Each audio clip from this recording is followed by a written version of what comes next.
Welcome to the Italian Wine Podcast. I'm Rebecca Lawrence and this is Voices. In this set of interviews, I will be focusing on issues of inclusion, diversity and allyship through intimate conversations with wine industry professionals from all over the globe.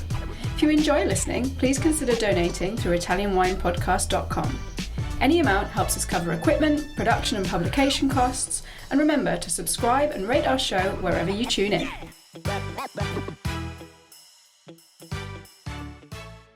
Welcome to the Italian Wine Podcast with me, Rebecca Lawrence. Today I've got a super exciting conversation to share with you because I'm joined by Tonya Pitts, wine director at San Francisco's One Market Restaurant, board member of Wine Unify, and Batonnage. Welcome to the podcast, Tonya. Thank you for having me today, Rebecca. This is very, very exciting. And I miss traveling and I miss Italy. And this just gets me one step closer to actually being there. I can pretend. We're desperate to get you back here. So let's give our listeners who maybe aren't aware of you a little bit of background, because it's quite interesting. You came to wine through an unusual path. First you studied law, then you followed the dream of becoming an artist, found yourself in San Francisco, and then suddenly this led you to wine. So my name is Tonya Pitts, and I am a longtime sommelier and wine professional here in San Francisco, California. I have been in my current position at One Market Restaurant for 13 years now as the wine director and sommelier, and I have been in the wine industry as a wine director and sommelier for many decades, and I am usually at about this time getting ready for work. But unfortunately, because of the pandemic, that really did shift and change everything. And as I think back, tomorrow, this time last year, tomorrow would have been my last day of physically being in the restaurant and working, because that is the day that I cleaned out my office, which is in the cellar because of the shutdown. And you can imagine being in that space and clearing out the majority of things that were mine and my identity from a place that I considered home and a place of my own. And and even now when I go back, periodically to do things and to help out, as we are still kind of in shutdown and starting to come alive again a little bit. And it just feels so surreal to walk into my space, my home, as I call it. But what has been really amazing about this time away and not being in the restaurant is having more time and energy to put towards something that I had already done anyway, which is mentorship. And we have at the restaurant a program set up with the University of San Francisco with their hospitality department, an internship program. And so I would have at least 2 interns during the year that I would work with and mentor, besides my staff in the restaurant and various people that would be introduced to me or that would come into the restaurant, who some of those people were not necessarily even wine professionals, but budding wine professionals, people that were already collectors and very much into wine that wanted to shift careers as they were ending another career. And so there was a lot of that as well. And, I'd say that first month, I didn't know what to do with myself because of just the pace in which my life was. I would get up and meditate and walk and start my day. And my day would start even before I got to the restaurant, before I got into the cellar. and just shifting that energy. And so for the first month, I didn't know what to do with myself. And so I threw myself into studies and Zoom calls and and seminars and all sorts of things. And then it's just like, okay, what more can I do? And when Martin Reyes, who is one of the founders at Wine Unify, a master of wine, reached out to me and he's like, hey, are you around? I want to talk to you about something. And before he could finish everything, I said, yes, tell me about Wine Unify and what they were planning. And I said, it's whatever you need me to do, whatever you want me to do, you know, absolutely, because I knew that it was something that our industry sorely needed. I had a long friendship as well with Lynn Proctor and another founder, Mary Margaret Mechanic, who is also master of wine, and another founder who I've become really very close with as well. As they put, all of this together, it's just been really encouraging and just something that's sorely needed in our community, in the wine community. And, from there, others asked for my assistance and help. And there's other organizations that I am not on the board, but wherever anyone has asked me to lend my voice, I have done so. And I think that with the work that I'm doing with Badinage Forum, which Badinage Forum had been set up originally as a organization for women in the wine community to come together and to talk about whatever issues were happening in wine and problem solve and be a support for one another. And within the pandemic, and as we are now, both Sarah Bray and Stevie Stakanis, who are the founders, decided to broaden everything and to have specific categories within the organization that focused on, sales and marketing, hospitality, which I head up that category and part of the association, and winemaking and viticulture. So it's just been wild. It's been really wonderful. And I've bonded with all of these women. We have a call every Friday at 8 a.m., and that's how we start our day, and it's been just really, really wonderful. But these are all, as I said, programs that are needed in our industry, and the fantastic thing about Badinage is that we are international. We have had women reach out to us from other countries as well for mentorship and just guidance. I really love the way that you've turned like all of the energy that you would have been using on the floor, because service it's always high energy, and like you say, it doesn't just start when you get on the floor. There's all of the work to do beforehand, there's all the work to do afterwards, and you've really managed to channel that into all of this other stuff you're doing. I love how you've taken this kind of really sad moment of having to step away from the restaurant and made it into this huge positive and given yourself a massive workload.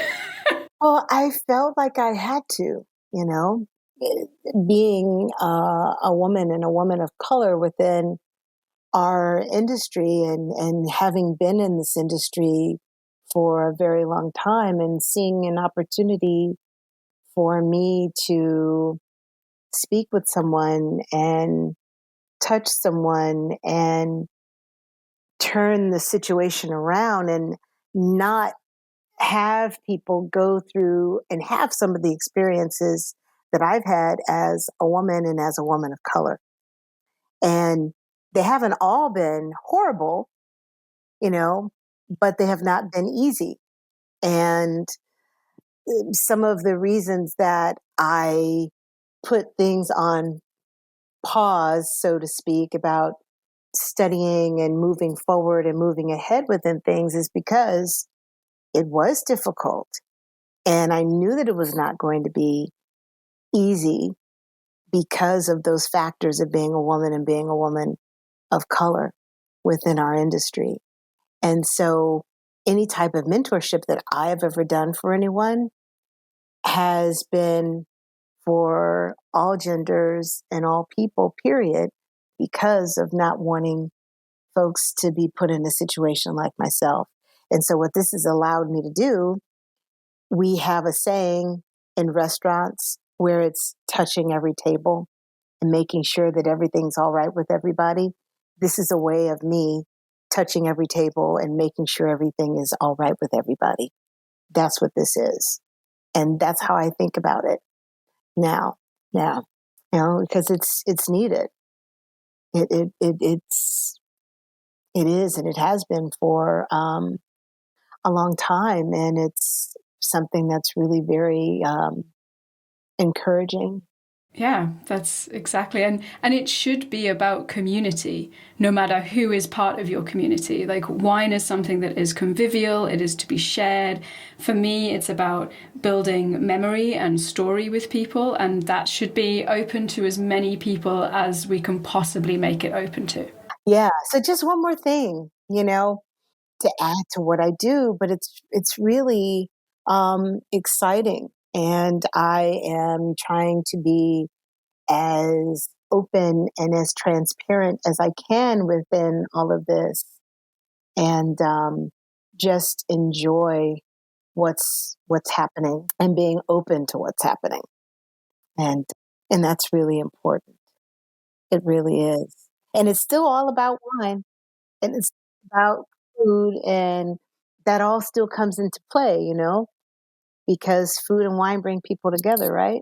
And I think people need to remember that and realize that, because I don't think um, I don't think folks associate the two together with all of that, which is why I always say wine tasting is all sensory memory. It's whatever you have in that kaleidoscope or Rolodex of memories. And that's how wine shows up. When you put your nose in a glass, you swirl and you smell, it activates everything that's there. And all sorts of things pop up. For some people, it's colors. For some people, it's, fruit smell, an earth organic smell. For some people, it's memory. For some people, it's all of that, right? So, yeah, I completely agree. It's interesting. I love the way you talk about that, like the idea of that. Yeah, it's not just about what you smell, but you might see colors. And like, I come from an architectural background, so I'm very spatial. So I see wines in a very spatial way. They have a shape for me.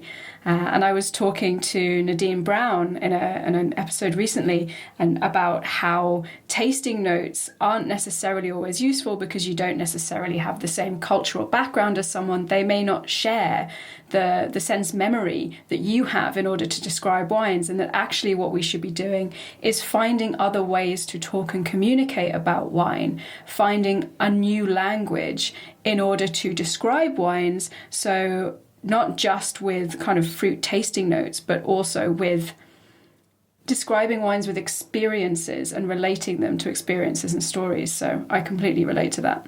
I think that's how people relate to wine anyway, but I think that they don't say it because they think it's incorrect, because that is not what we've been taught.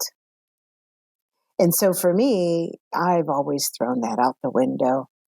I kind of I've always kind of done my own thing, and so now I'm happy that everyone else is speaking up and being vocal about that, because I've always written my own tasting notes, and I've always encouraged my staff and whomever I'm working with to do the same, because my experience and their experience is not going to be the same. It's going to be something different.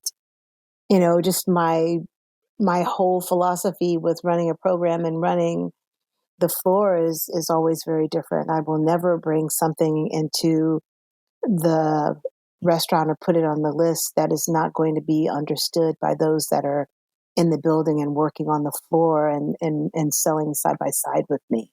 So I am a firm believer of giving someone something to reference. And so if you have never had that experience or never tasted that variety before or varietals within that category, you don't know. You have no idea. And so it has always made more sense to me to present that to people first, take the litmus test and see how it makes sense to them. And then how many people does it resonate with? How many people understand and get it and understand where it falls within the wine program, everything that's coming out of the kitchen, and does it resonate with them? If I don't have enough, percentage of that, then that means I have to make the decision of, okay, am I going to put it on and bring it on anyway? And realize that it's going to be a hand sell and a favorite in that category for me.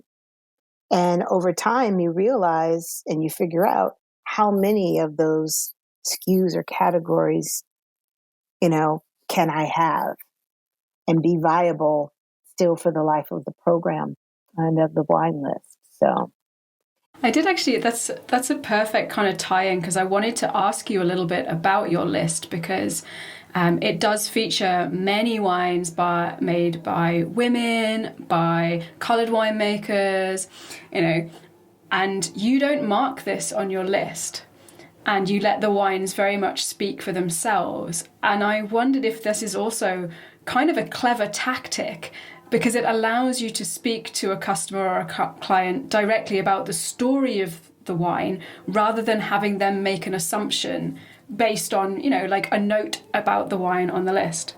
And it's interesting because having worked in the industry for so long, I have had all sorts of wine lists. I have had lists where there were categories. I've had wine lists that, have descriptions of what's coming, before you. And I think that over time, I realized that it's about what's in the bottle, not about who has produced or made it. And after having numerous conversations with winemakers of color and female winemakers, I came to the conclusion of that it's about what's in the bottle. And we don't want someone to have a bias when they're looking at the wine lists or trying to discover something to add to their experience.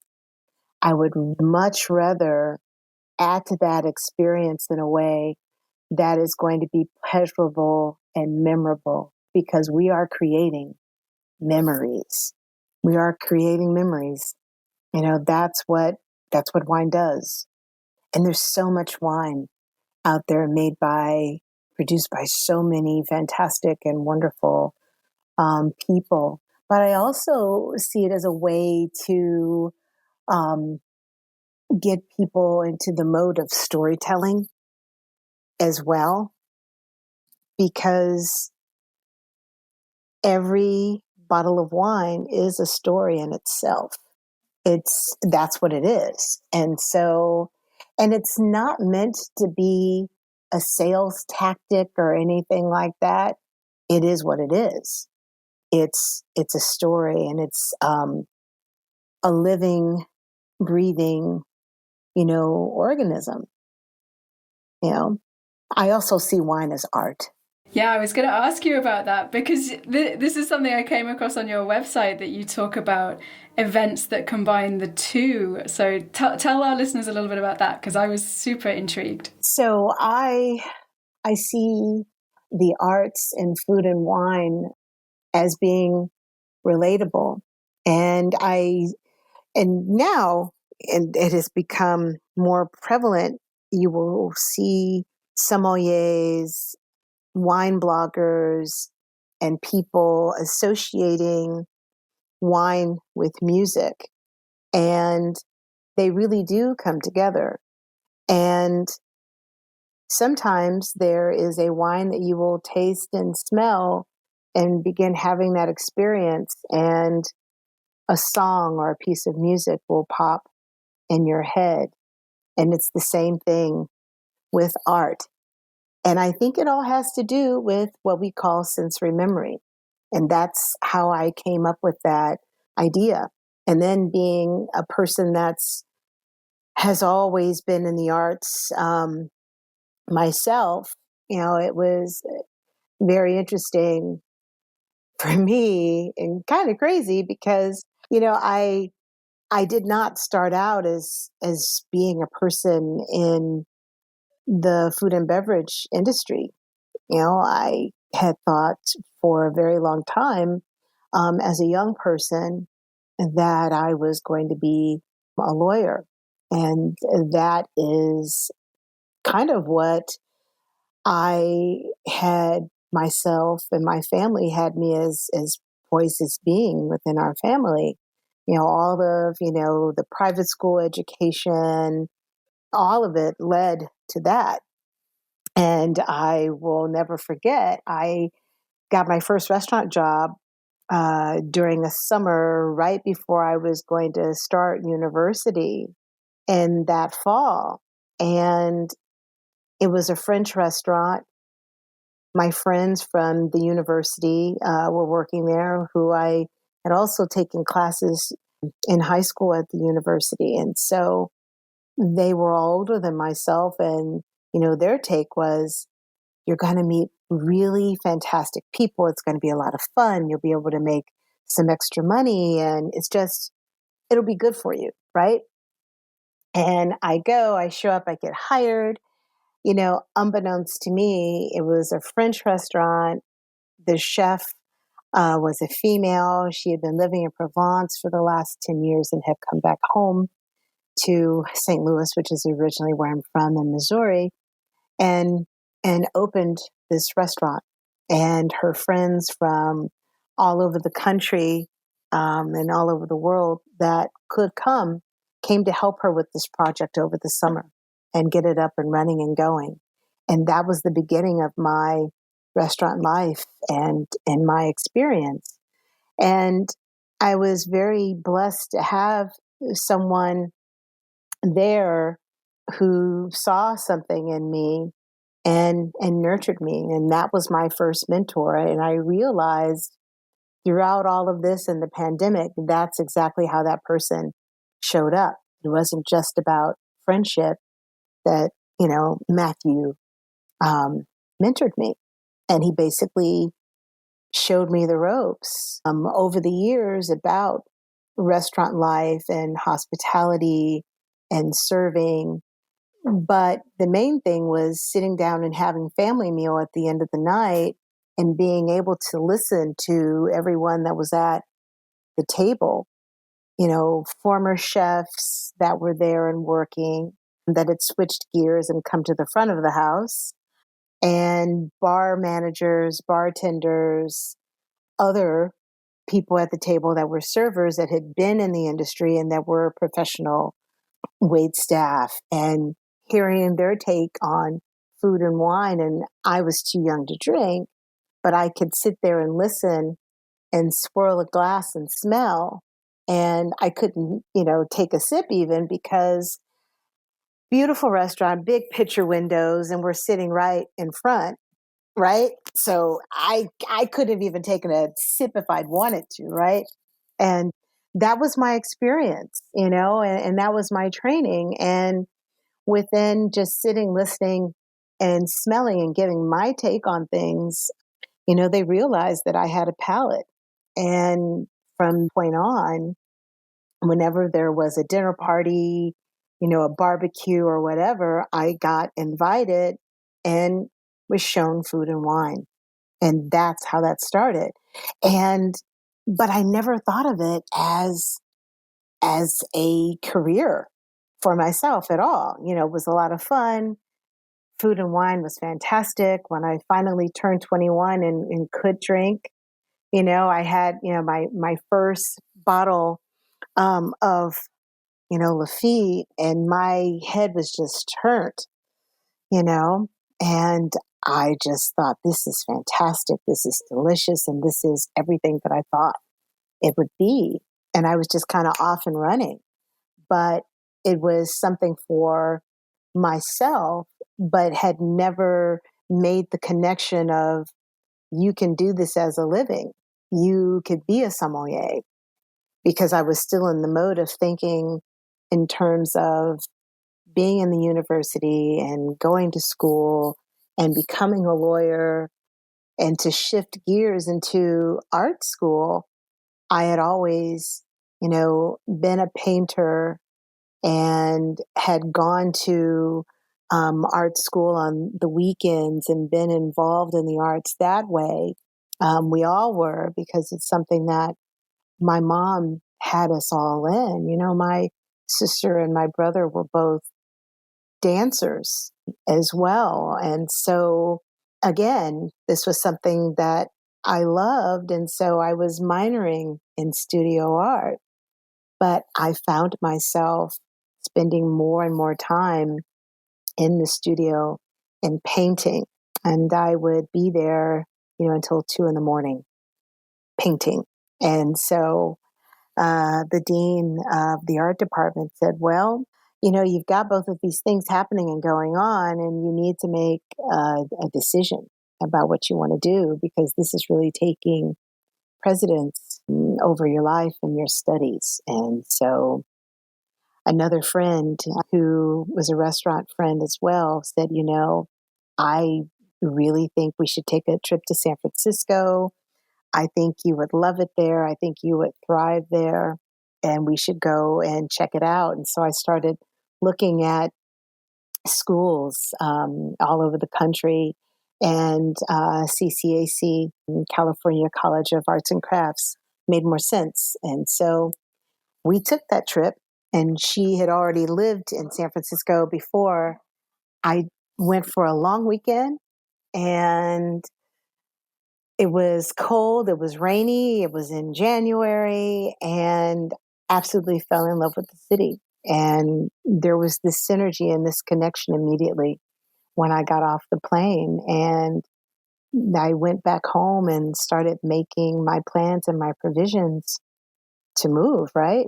And in the midst of all of this, I realized that I was not a resident, and so I would have to wait a year before I could go to the art school.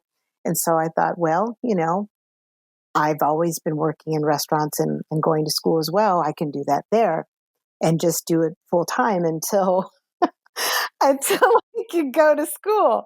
So then it was researching. Okay, where do I want to work, and what makes sense, and I did that. And within the food magazine for San Francisco Chronicle had come out. A friend sent it to me in the mail, and I read and looked at these beautiful photographs that had been taken of these restaurants and the food and just the hustle and bustle. And I thought, okay. And I made my list of places that I was going to reach out to and drop off my resume. And one of those was Zuni Cafe. And I met Sylvie Dar, who was the wine director at that time. I'd never met a female wine director. And Sylvie, super fantastic and super charismatic. And I talked to her for an hour and a half that day. And the fact that she took the time to talk to me, it was a hot day. It was inventory. They were closed. I just happened to stumble in, right?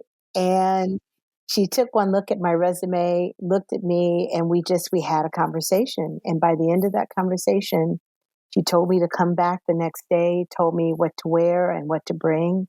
And that was that. That was the beginning of me and my Zuni family. And in the midst of that, I had been there probably 3 months and was just focused on working and being there and absorbing um, everything that I could. I met people from Star's Restaurant, Chef Jeremiah Tower, and I'll never forget, my roommate was working at Star's at the time, and she said, "They've seen you." And I was like, "Who's seen me? What are you talking about?" Jeremiah and Brian, and they've all seen you, and they really like you, and they come into the restaurant, and you take care of them, and they want you to come work at Stars. And I was like, "What?" And she's like, "Yeah." And I said, "Well, I mean, I guess I'll check it out. I mean, I really like working, at Zuni." And so I went and staged for a couple of days at Stars and really liked it. And I said, "But, I really like both places. And may I work at both restaurants?" Which, chefs are very territorial. And they told me yes. And so I did that for years, as long as I could, worked at both restaurants, and two completely different experiences. And still, remember, within all of this, I'm learning, I'm loving it, but I still had not thought of this as something for myself and as a profession for myself. It wasn't until after I'd met Loretta Keller at Stars, who left and opened her own restaurant at Bizou, and I left Stars and went to go and work for her. And after a time of being there, she needed a sommelier and a wine director, and that's how that started. She just looked at me and said, "I need help. You can do this, and I'm giving you the program." And I'm like, "What? What? I mean, I've never." And she's like, "It's fine. You can do it. You're the first person everyone asks about any wine questions at all. Chances are they ask you, you've already had it. You know the history behind the wine and all of that. You can do this." And that's how I got my first sommelier gig. And that is how that started. And I never looked back. It was really, really fantastic to have people that saw something in you and mentored you. If there was a piece or a part that you didn't understand, all you had to do was ask, and there was another person there to lift you up and elevate you and help you with that information. And that's how things were for me. And that is what I try to emulate within my own experiences with people. And people will come in and out of your life. Some will stay there, some will be gone and fleeting, but they leave that piece and that part that will forever resonate with you and be with you, for the entirety of your life and your career. I really love how you've taken like the journey of the mentorship that you received and having recognized that, and now being able to be at a point in your career where you can do that yourself for so many people in so many ways, not just through obviously being on the floor and being in the restaurant, but also through Wine Unify, Batonage Forum. Like, it's just such a beautiful synergy of the things you've experienced and the things that you're now giving to the industry. I'm just able to do it on a larger scale now, and remembering that it's all in bite-sized pieces. It doesn't have to be this long drawn out thing. It could be having a conversation with someone, 5 minutes, cup of coffee, cup of tea, a glass of wine, a bottle of wine. And within, that interaction that resonates with someone and that's helped someone, that is mentorship. Yeah, you never know what impact that 5 minutes might have on someone's life and how they view the industry and how they see their place in it. And that is mentorship to me. And that's how it shows up. And that's my philosophy. And that's That's how I do things. And that's what I bring to the table. That's how I mentor. And the door is always open. People can come back at any time and ask questions. Tonya, it's just been such an amazing conversation, and to hear you talk about what you're doing and the story of how you came to it. We haven't got too much time, I'm afraid. I'm going to have to wrap up. The producers are going to kill me. But I've just been so loving listening to you share your story. It's so inspiring. But before you go, this is the Italian Wine Podcast, which means I have to ask you about Italian wine. So I wondered, one of the things I like to ask guests is, maybe outside of the kind of more traditional, quote unquote, obvious Italian choices on your list, what would you recommend a client who maybe wants to explore Italian wine further but doesn't know where to go? Do you have something that's on your list or in the back of your mind where they come to you and say, I want an Italian wine, but I don't know what I want? Where do you go? For me, when I think about Italian wine and my journey with Italian wine, I always go back to dry, waxy white wines and dry, fresh, crunchy red wines. And everything, it's full circle, because I started in Toscana for white wine. And one of my favorites is still the Oranaya Paggio alla Gasse, which I absolutely love. And so when I think of white wine for people, I use that analogy as my gateway drug to Italian white wine, because it's not what people expect at all. And then when I start to think of red wines, I circle back and I go back to Sicily, because very early on, 20 years ago, what we would see coming out of Sicily was super, super inexpensive, but very exciting. And it's still super exciting. And the price point is not crazy. And Taurasi has always been one of my loves, and that's where I go back to. Aglianico. And it's still very much under the radar. And so if I would tell anyone anything, it's to look for reds, look for Aglianico, and you're going to be pleasantly surprised, because there's so many arrays and hues and textures and flavors and colors. It's really fantastic. Desperate for a glass now. Oh my God. In our closing, it goes directly back to memory. I was out with friends recently, and someone brought up a bottle of Taurasi, and it was a 2010, was 10 years old. And I started to smell, and I started to taste, and I started to cry.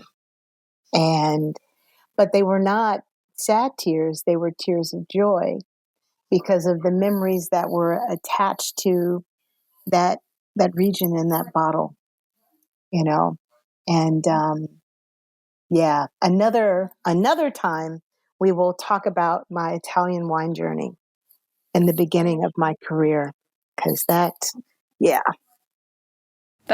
another podcast. Let's get that in the diary so that we can do a bit more of a deep dive. And I definitely want to explore more with you this discussion about wine and memory, because it's exactly how I view it. And I think so many people view wine, but it hasn't been talked about enough as a way of approaching wine. No, it hasn't. I think because people have always thought that it's incorrect or improper when it is proper, and it is wine, and it is life, and wine is life. Exactly. Tonya Pitts, thank you so much for joining me on the Italian Wine Podcast. This has been such a great conversation. Where can our listeners find you online or on social media? On Instagram, IG, I am Noir Samoyer. And you'll see it says Dame Tonya Pitts. That is because I am also a part of Les Dames d'Escoffier International, the food and beverage society global. And so that is that. And that happened as well during all of this. So it's been super fantastic. All of it has been. The silver lining out of something that has not been great, something that's been very devastating for a lot of people. But that's my silver lining. And I want to continue to give people their silver lining. I have no doubt of that from our conversation. Thank you again. Thank you everyone for listening. Don't forget to follow us on social media, subscribe, and of course donate on the website so that we can make sure that these great conversations keep flowing. Tonya, thank you so much. Thank you so much, Rebecca. Listen to the Italian Wine Podcast wherever you get your podcasts. We're on SoundCloud, Apple Podcasts, Himalaya FM, and more. Don't forget to subscribe and rate the show. If you enjoy listening, please consider donating through ItalianWinePodcast.com. Any amount helps cover equipment, production, and publication costs. Until next time, chin chin.